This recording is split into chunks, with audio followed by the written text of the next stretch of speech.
Hi, I'm Nichelle Aiden at the Capitol again with Representative Robertson to talk about House Bill 438 about biometrics. Can you tell us about your bill?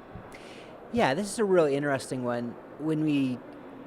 Historically, we've had lots of different ways of securing our devices. Historically, we'd say keep things in a safe, for example. If we're really worried, we might bury something underground.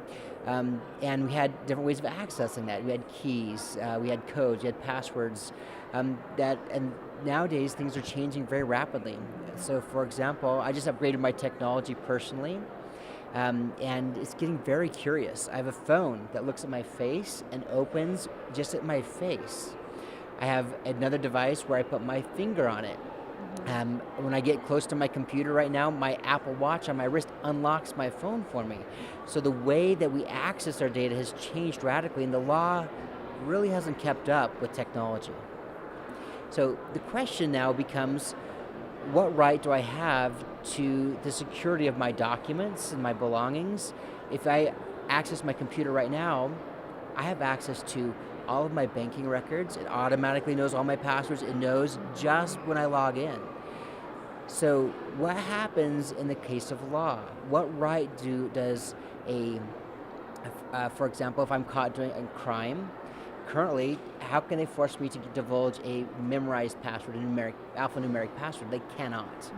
Don't matter how much they constrain, they cannot force me to do that.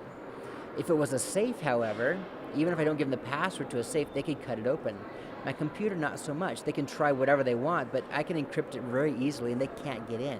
So now we have a really challenging and interesting dilemma. And it's this balance between kind of a Fourth Amendment issue and a Fourth Amendment issue of I don't want to self-incriminate.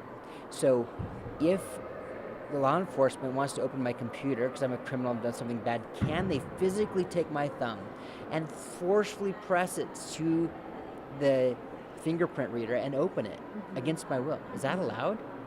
I think no. The prosecutors, on the other hand, say yes. They say, yes, if you're a bad guy, we should absolutely be able to get into that.